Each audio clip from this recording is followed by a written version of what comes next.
Hi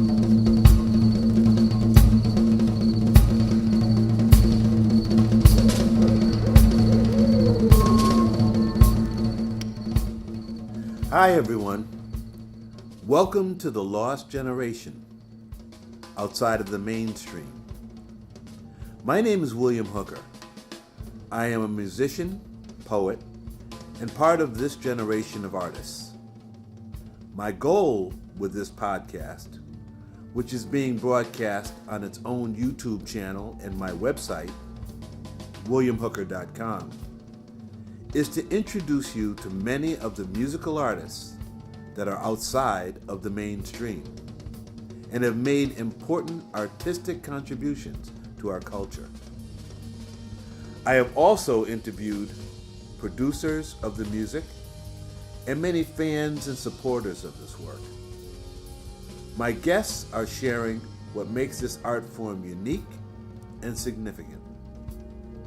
I hope these conversations will inspire you to listen to the music, which may change you, and the way you view music, which again is outside of the mainstream. Today my special guest is Ted Daniel, trumpet player, composer, and band leader. He will be immediately followed by Andrew Lamb, saxophonist and band leader. The interviews come out on the 1st and the 15th of each month. We are presenting these interviews, and we have so many amazing interviews coming up that you will be hearing in the future. This is The Lost Generation, outside of the mainstream.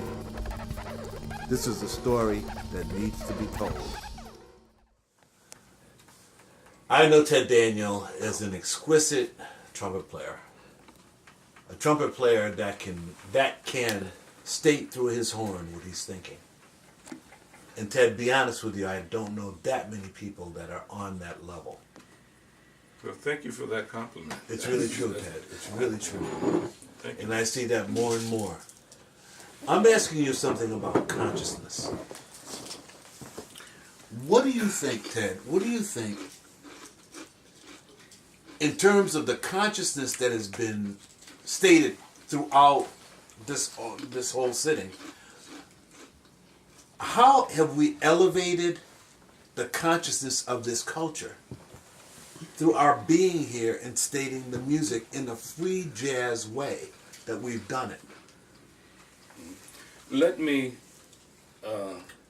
before I answer that question or attempt to answer that question, let me just say, I think I'm in a unique situation here in this setting because I'm in between, say, you and Warren and Dick in terms of generation or in terms of epoch.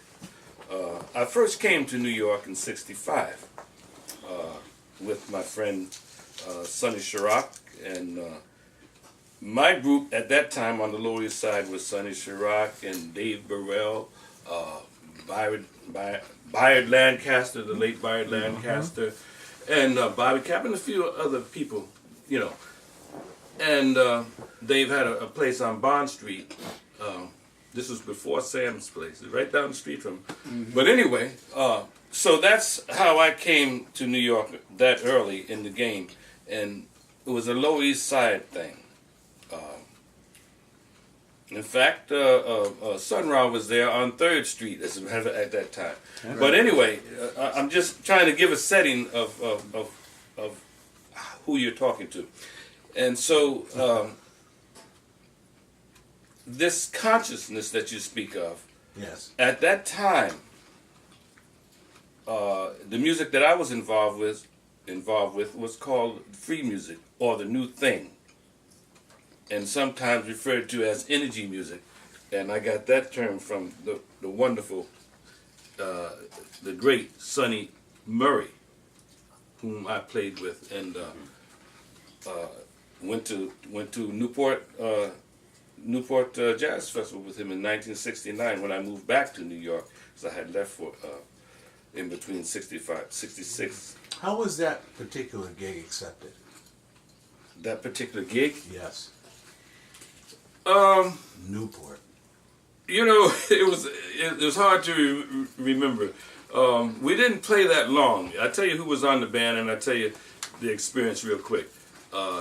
It was Sonny Murray, Lukman Latif on tenor, Carlos Ward on alto, myself on trumpet, Alan Silver on bass, and Cyrone, who was Norris Jones at the time. Did I say Dave Burrell on piano? Yes. Yeah. And so that's who went to Newport. And we played, and there's a recording of it. There's something, you can find it on the internet. There's some snippets of that. It was a great band, great experience in playing. People, I think, were more shocked than anything to hear that, because they wasn't hearing it on that level. Newport wasn't having new music at that time. As a matter of fact, that night that we played, His Majesty came up there himself in a red Ferrari and some damn dark sunglasses, looked like the Fly, Miles Davis. I mean, it was that's really what I remember about that gig, was Miles Davis coming up there. But the music was, we played our hearts out as we usually do, Yeah. and I think that some people were moved. Yeah, for sure. Mm-hmm. But getting back to the consciousness of it all. Yes. Of us, the consciousness of us. 60s, and you guys have talked about it earlier, about the black consciousness that was going on, and the nationalism that was in the music at the time. Right. And I think it was about musicians doing for self, Right. and so the East was one of those situations. You know, a lot of different places to play where musicians themselves came up with the space. Right. But also, production of your own music and control of your own music was important at that time, and that's the spirit in which I came up in. That's what I was involved with coming through New York at that time. Right. And so I put out an album of my own. It was a live recording at Columbia University in 1970. I put it out in 72. But other cats were doing it. You know, there was Strata East was doing it. You know, so GCOA, the entire thing. as a matter of fact, yeah, that's right. That's right. And I went through them for distribution. they would ship things for me. But so that was the period of time that in the consciousness that was going on at the time. So the music was to express freedom. You know? And I mean consciousness in the sense of also, Ted, I wonder you elaborate on another thing. The first thing that came to mind was Pharaoh's pose in Karma. Mm-hmm. He's in a yoga pose. He's meditating. I mean, I can remember that all the musicians that I came up with, they're trying to meditate. They're understanding yoga. They're understanding about a wholeness and a oneness of life. That it appeared to me that this entire club culture didn't necessarily foster. Right. Because it seems like the most important thing at that point was like, go get the next gig. And I'm wondering about this thing that came out of the next generation, which was about the creator has a master plan a little bit more. Those kinds of things. And you as a psychologist, I know you understand that. I'll have to I'm correct just you throwing on it- that. I'm just throwing it out there. I am not a psychologist. I'm sorry. I do have a master's degree in therapy, and I do that, but I am not a... But I'm just throwing that out there. Yeah. Because the consciousness for me means that. Yeah. But go, please. I'm sorry. Consciousness. Yeah. Well, no, I mean, we all were involved in thinking a little more deeply about our existence and about what it is that we were trying to put out there musically. You know, it wasn't just a gig. It wasn't just let me sell so many thousands, millions of records and so forth. It wasn't about that. It was about playing on a higher plane and reaching people, reaching those people and making them, having them feel what you feel, or feel the general, what was emanating from the bandstand, what was emanating from the musicians. I was just very fortunate to come on the scene to catch the masters like Coltrane, to see him. I remember going being in Philly playing with Bayard Lancaster, who was from Philadelphia, and one Sunday we went to this club. I forgot the name. It could have been the Showboat or whatever it was, but Train was playing there, and it was the later band. Farrell was on the band and Alice was on the band at that time. But you got to know something about Philly. Philly, there's a lot of cats down there that are hip. Yeah, baby. All of that, you know, you get what I'm saying. They was all up in the club like that. And so Train started playing, you know, and it went on and it went on and it went on. But as he began to play and hear the message, all the hipness, all of that stuff went away, and it was like church up in there. Yeah. I mean, the man came to give you a message. I actually seen Train play when he did that. I was about 18. Came down from Austin to check him out, and he did it at the Vanguard, Chasing the Train. You know, the first Vanguard recording. And I remember I couldn't understand what was happening. I was a kid, I didn't know. And he had got that attack. It was gone. And Rudy Van Gelder was have a flashlight trying to stop him from playing because the tape was running out. But it didn't matter. You know, he was getting blessed up in there. And so that's the thing that I came up in. That's what I'm talking about. What I have been trying to play and what I tried to play today when I play is to bring that out. That's all I'm doing. You know? And that's what the generation of cats I came through with, that's what they tried to do. Thank you. Yeah. Because that's a significant, to me, that's the most significant thing one can give to the planet. Not how to be able to sell Rice Krispies. You did? Yeah. Not how to be able to get voted #1 in downbeat. Right. Not how to be able to go to Europe and maybe play 8 million tours in Europe and have whoever it is slap you on the back. If you can point to a higher consciousness, what more can you give? I mean, but that's just me now. Right. At that point, maybe I wasn't aware of it. Mm-hmm. But now I'm aware of the fact that many people in our generation were also thinking the same way. Yeah. They really were. And I'm going to name a few people. I want you to elaborate on what you think. If I can. Yeah, and if you can't, just say so. Mm-hmm. And say, move on. Mm-hmm. Hook, move on. Jerry Hemingway. Can't. You don't know him. Know the name, but don't know the Don't know the word. With the word. Yeah. I'm trying to think. These are the people that are the producers. Well, I said Louis Barnes. Mm-hmm. David Ware. David Ware. Yeah. David and I worked with Andrew for maybe 4 years together, something like that. Yeah. Okay. David was the second tenor player to come. First one was Joe Rigby to play in Andrew's band, Mayono. And so David came. Well, actually, I have to say this. Andrew was very excited about David. Why? Why in his music He said, was he excited? I'm going to tell you. Yes. He said, man, I know this. I heard this tenor player, man. He's got a lot of energy, Ted. He's got a lot of energy, and he's gonna come on the band.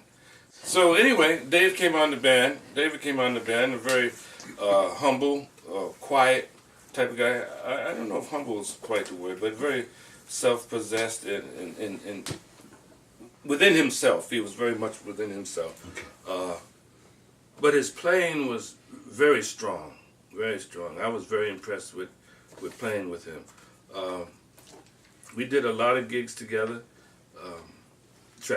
Did a lot of traveling in Europe at that time. And I have to say that he was just a very strong, very focused player, you know. And I enjoyed his playing quite a bit. He inspired me, you know, the energies that he would put out, you know. He was like when I said that early on that about the consciousness of trying to communicate with people and put that out. He came with that. Didn't have to ask him. Didn't have to push him for that. He had that. That was what he was about also. So that band Mayona was a very unique little quartet that we had there. And Will Connell. Will Connell. Will came later on in New York. I remember. Not so much his playing as just him as a person, and I think his playing actually reflected his quiet and sincere, determined attitude, and respectful to the music and the scene itself. Yeah. Did you know Zen Metsura? I did not know, not at all. Because I guess he worked with Will in Michael Marcus. I met Michael. I mentioned him because you know he's my neighbor, and I seen him play free, as they call it, and I just wanted to know what you think about his music. Okay. Met Michael through Frank Lowe. Great. I'm gonna bring that up as well. Yeah, Frank Lowe. And Mike lived around the corner from Frank. I think that's what it was. And anyway, Mike did some transcription for me. Not transcription, copying for me. I had written some music for Blood Omer, some big band stuff for Blood Omer, and I needed somebody to write it. Anyway, Mike did that. That's how I met Mike. And how did you work together? Yeah, I'm getting ready to get to that. Yeah, great. So I didn't play with him until, well, I guess it was, shortly after he came to New York in early 80s. And I had started my band again. This is like the third iteration of Energy. It was a small one, and we were playing that first on first, and I had him playing, Mike playing the baritone, I believe it was, at that time in the band. And then a few years later, we got together and we started practicing together, and we did a duo. We did a few duology, is what we call the band, and we did about four records. You know. What does he play? He actually is a reed player, and he's been focusing on the clarinet for the last 5-6 years, I guess, maybe more. But and so we got together and just practicing, and eventually we said, well, let's record some of this. So that's how that happened. Next up is Andrew Lamb, the Black Lamb, saxophonist and band leader. I'm sitting here with Andrew Lamb. Andrew, thank you for coming. Oh, it's my pleasure. And tell us a little bit about yourself in about 3 or 4 sentences. I'm a composer, saxophonist. I play woodwind family instruments. I have duo, trio, quartet, large ensemble. I'm an original person. I don't. I'm not trying to tell anyone else's story. I'm trying to tell my story. And I'm very real about that. And I'm real about my identity. And I'm a healer.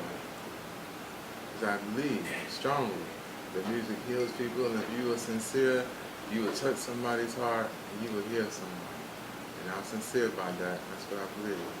And That's how I move around the planet. And I think that the Creator moves with me. Thank you, Andrew. Andrew, you were saying something about. I'm trying to address this lost generation, and you were saying something about the documentation that has happened between the generations and what has occurred. Would you just give us a synopsis of what you were just elaborating on? Because I really feel that's important for people to understand.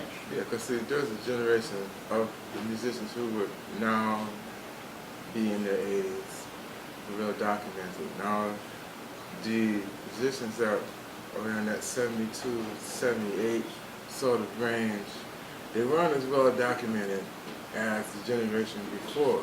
So, the generation after that, even less documented and more scattered.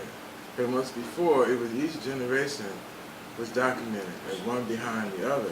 And then another thing that ended up happening, especially like early 90s, early 80s, is when the industry had certain people that they all put together, actually, when you really look at it.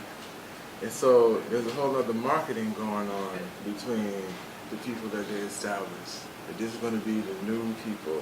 These are the people who are going to set the new trend. And this is going to be the new music. So upon doing that, they skipped a whole another generation completely.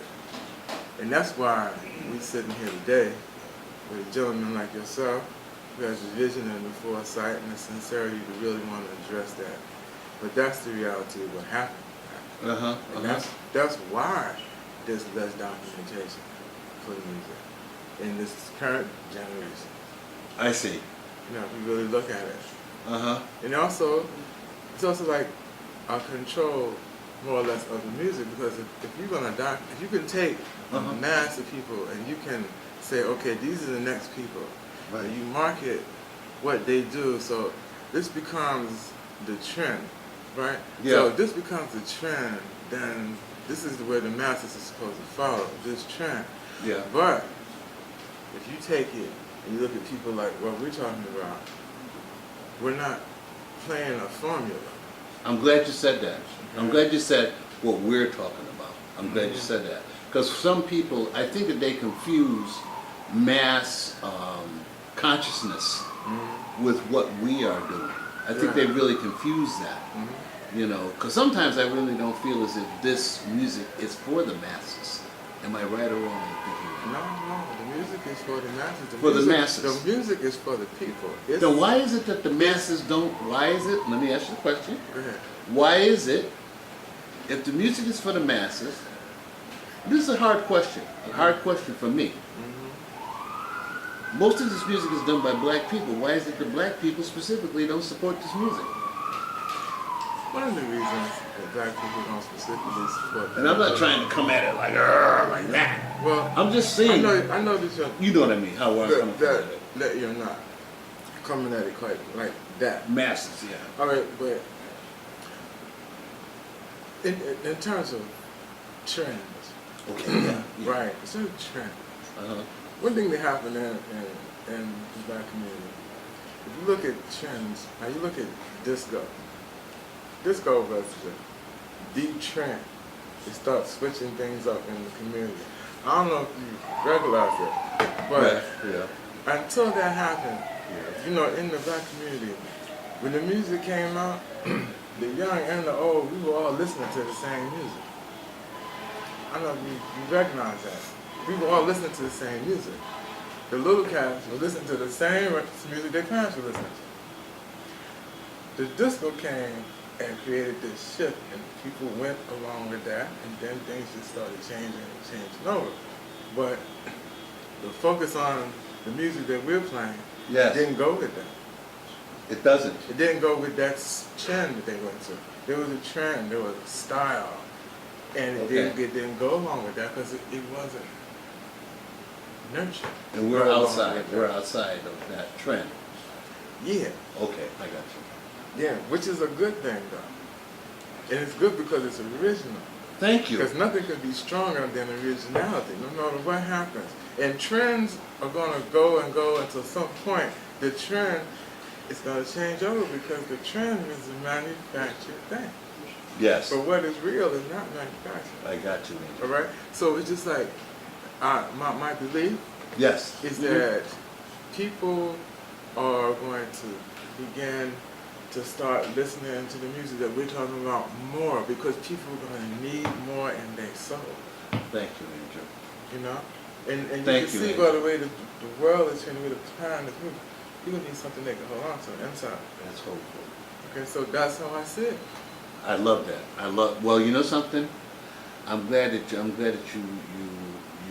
interjected that, because that makes it really clear to me about how many of us feel.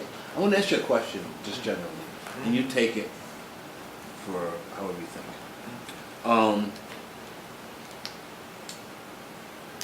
What are we exploring in this musical realm that we're talking about? And what are we exploring to the point of making us so committed and actually giving our lives to it? What is it that we are really about? What are we exploring? It's fine. We're giving our lives to it. Infinity, the infinity of love. Thank you. That's Say what that we're again. finding. Say it louder. The infinity of love. Because this love is from the Creator. The music is from the Creator. The spirit that comes through you, that comes out in the instrument, is through the Creator. You are the vessel. And to love the music that way, to be that committed, and you're committed to a level of love that some people don't go towards. Because of the depth of that level of love. You know? So, and that's what happens. Everyone doesn't carry the love that way. And everyone's not willing to sacrifice that way for something that you believe that way about. Wow, Andrew. Thank you, man. I'm gonna ask you a few different people's names. If you know of the person, because I'm speaking musically as a musician, you tell me what you think about the music and how you understand the music to be. And if it's a person that you don't know, you can just say so and then I'll go to another person. Because I got this whole big thing here of all these people that are of this generation, all these cards. And let me just give you one right off the bat. Karen Borka. What do I think of her? Yeah, her music. Her music? I think her music is original. I think she has a message. She has something to say, and that she brings something special with her instrument that she be sharing wider. That's how I feel about her. Have you ever played with her? Yeah. Oh, okay, okay. In what ensemble? Were you an ensemble or More of a one of group? Caesar Taylor's ensembles. Oh, all right, all Yeah, right. the one and Vision Orchestra. Uh-huh. Something like that. For these And, people, tell them what she plays. But she plays. Yeah, Oh, she plays bassoon. she plays bassoon. Yeah. Now that in itself. Yeah, it's a whole nother level. Yeah, right. And she brings something special to the bassoon. She has bottom in her sound. That's what I want to know. Her sound is not. It's not like light and airy. That's bottom in her sound, and that's what makes her sound the way it is. You feel her sound. Andrew, thank you, man. That's the way. That's the yeah. I couldn't have said it better. I couldn't have said it better. Thank you, Andrew. Do you know Zena Perkins? Not socially. Okay, have you heard her play? Not in a long time. Okay, all right, that's one. Glenn Spearman. I remember. Can you say anything about him? Well, he has something to say. Or you don't know his music that much? Well, I listened to it, but Uh-huh. I mean, he had something to say. He had something to share, I hear you. and that was great. He had something to share. Yeah, he's part of this generation, I think. An integral part of this generation. I think he's about my age. Okay. And he was with let's see, Marco Aniti. Marco Aniti. Who's the trumpet player? That was just here past. The trumpet player that passed. Yeah, kind of. Not Roy, but the other trumpet player that played in Cecil Taylor's group with for David where it'll come to me. It'll come to me. Do you know anything about Zane Massey? Tell us about his music. His music, If you will, yeah. he's sincere with his music. And he comes from a musical lineage. And he upholds that lineage. He's very serious about it. Yeah. He's a very serious person about that. Which is great. You know, that he upholds that lineage. He has respect for it. He makes sure that the world does not forget that. And he has his own music, his own message now. But he has a lineage that he upholds. Right. Which is very good. It's very good to see that. It is very good to see it. Yeah, but some people have a lineage, but they don't really uphold it that way. It's true. Yeah. It's true. Rafe Malik is what I was thinking of. Oh. Yeah, that's what I'm thinking of, right? Yeah. Could you elaborate on? Or his music?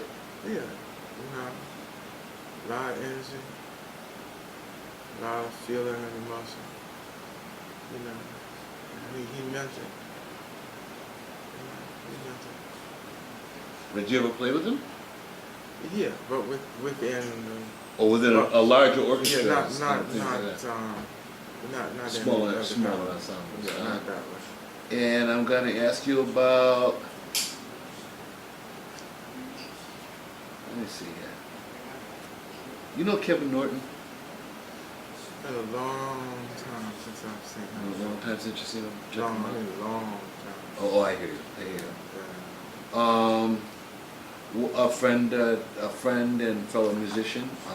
This is gonna be the last one. Mhm. Ted Daniel.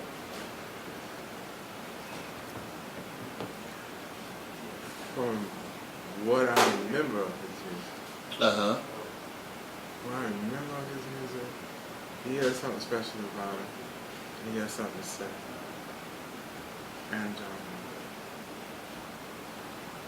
that's about as much as I can remember about his music right Okay. now. But that's good. He's still alive. I know, but in terms of me saying something about his music, that's what I remember about his music. I hear you, man. I hear you. You know? Yeah, so, I do. I mean, just, I do. You know? Yeah. Just that alone is big. I got you. know? I got you, man. I got you. Mhm. Well, you know something, Andrew? You're an important cat. I want you to know that. I want you to know that you're an important cat, and I also want you to know that I'm really thankful that you gave us this amount of time to talk about what you talked about specifically in terms of this lineage and how it's passed down. Oh, pleasure. Thank you, man. Pleasure, man. I Thank you. appreciate you too, man.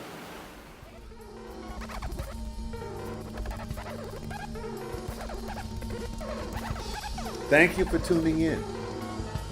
In months ahead, you will have the opportunity to hear from many more Lost Generation artists and supporters. The audio-only version is available wherever you get your podcast. If you haven't already, make sure to subscribe to hear upcoming episodes.